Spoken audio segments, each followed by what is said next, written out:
There is a voice in your head, and some days it is not kind. It watches you make a small mistake and says, "You always do this." It sees you try something new and whispers, "Who do you think you are?" Because it sounds like your own voice, you tend to believe it. That voice has a name. We call it negative self-talk, or the inner critic. And here's the strange part.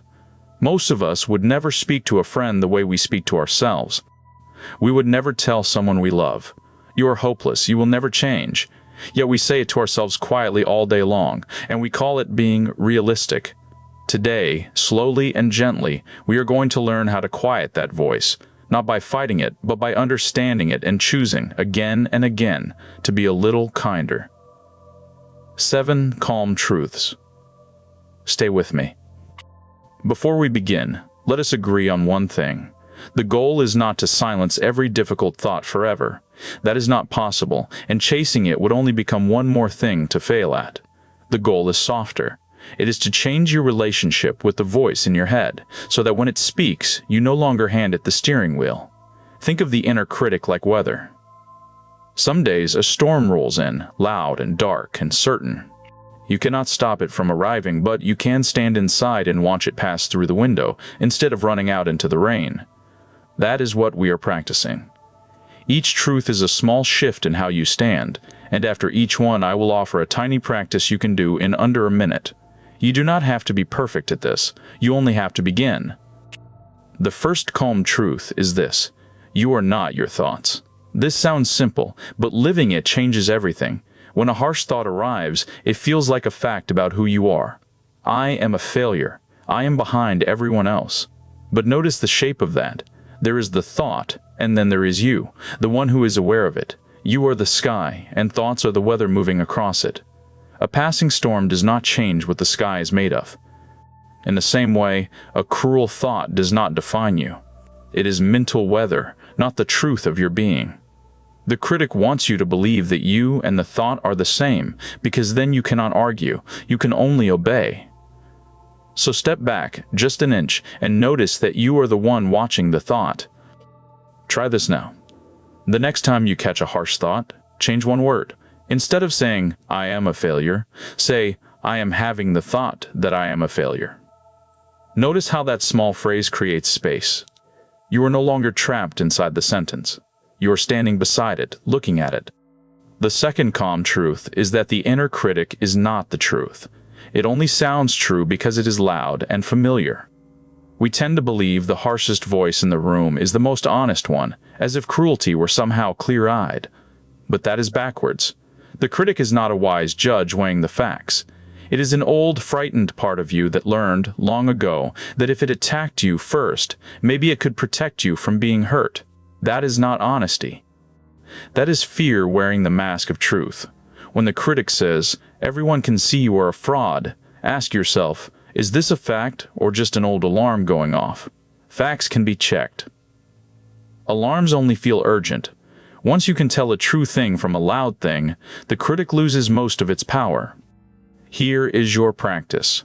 Take one critical thought you had today and put it on trial, kindly. Ask 3 questions. Is it provably true? Would I say this to a friend? Does believing it help me become who I want to be? If the answer to all 3 is no, you have caught the critic lying. The third calm truth is that naming the voice takes away its disguise. The inner critic does its best work in the shadows, blending into your own thinking, so you cannot tell where it ends and you begin. The moment you name it, you pull it into the light and see it as separate from you. Once it has a name, you can say, "Ah, there it is again," instead of, "This is simply the truth about me." You stop being possessed by the voice and start being a person who notices it. You can even greet it gently. "Oh, you again. Thank you, but I have got this." Naming it does not make it vanish, but it turns a haunting into a visitor, and visitors eventually leave. So give your inner critic a name right now. Make it slightly silly on purpose, because it is hard to be terrified by something you have named. Maybe it is the judge, or Stormy, or simply that voice.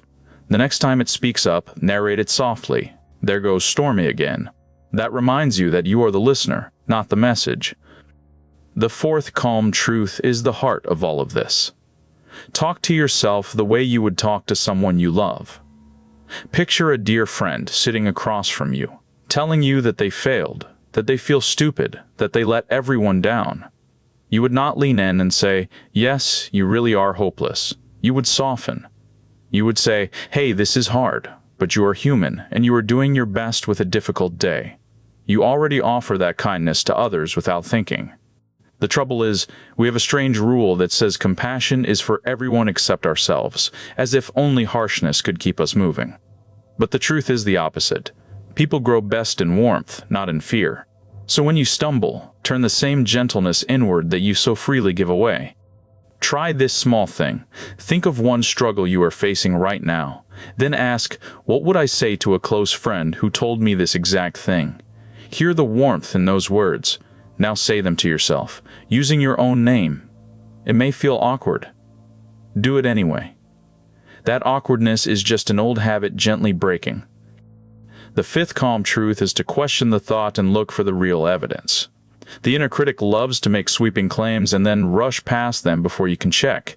It says, "You ruined the whole thing," when in fact one small part went wrong. The critic is a careless reporter who collects only the bad news and burns the rest. So become a calm investigator instead. When a heavy thought lands, slow down and ask, where is the proof for this, and where is the proof for this, and where is the proof against it? You will almost always find the truth is more forgiving than the headline the critic shouted. This is not about pretending everything is wonderful. It is about being fair, and fairness is far kinder than cruelty, because the honest picture of your life always includes effort and growth. The critic forgot. Here's a quick practice. Take one negative belief and draw an invisible line down the middle of your mind. On one side, gather every piece of evidence that supports it. On the other, gather every piece of evidence against it, every effort, every kindness. The truth almost always lives somewhere gentler than the critic claimed. The sixth calm truth is to watch for the words always and never. These two little words are the critic's favorite tools, because they turn a single moment into a life sentence. But always and never are almost never true. They are exaggerations dressed up as facts. Real life is made of sometimes, and often, and not yet. So when you catch yourself thinking in absolutes, gently soften the language. "You always mess this up" becomes, "Sometimes this is hard for me." "You will never figure it out" becomes, "I have not figured it out yet." That one small word, yet, opens a door that always and never had slammed shut. It returns you to the truth, that you are still in motion, still learning, not a verdict carved in stone. So listen for one absolute today. The next time you hear yourself say always or never about who you are, pause and rewrite the sentence out loud. Trade always for sometimes. Trade never for not yet. Say the softer version twice, so your mind hears that this kinder way of speaking is allowed. The seventh calm truth is the one to carry when all the others slip your mind. Choose progress over perfection, and self-compassion over self-criticism. The critic promises that if you are just hard enough on yourself, you will finally become good enough to deserve rest. But that finish line keeps moving, and you never arrive. Perfection is not a destination. It is a treadmill. The critic built to keep you running and never let you feel at home in your own life. Self-compassion is more honest. It says, you are allowed to be a work in progress. You are allowed to grow slowly. You are allowed to be both imperfect and entirely worthy of kindness at the same time. This is not giving up. People who treat themselves with compassion recover from setbacks faster and keep going longer. Aim for a little better, not perfect. Be on your own side. For your last practice, place a hand on your chest where you can feel your own steady heartbeat. Say quietly, "This is a hard moment. Hard moments are part of being human, and may I be kind to myself right now." Breathe in slowly, breathe out slowly. You have just given yourself the same comfort you give so easily to others. So there they are, 7 calm truths to carry with you. You are not your thoughts. The inner critic is not the truth. Name the voice. Speak to yourself like a friend. Question the thought and weigh the real evidence. Soften the words always and never. And choose progress over perfection, kindness over cruelty. You will not master all of this today, and you do not need to. The voice will still show up sometimes, and that is all right. The goal was never to win a war against your own mind. It was to stop being its prisoner, to learn to stand at the window and watch the storm pass, knowing it is only weather and not the truth of who you are. Be patient with yourself. You are unlearning a habit that took years to build, and every small moment of kindness counts, even the clumsy ones, especially the clumsy ones.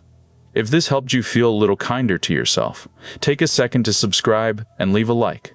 It quietly helps the channel grow. Thank you for spending this quiet time with me. Be gentle with yourself today, and take care.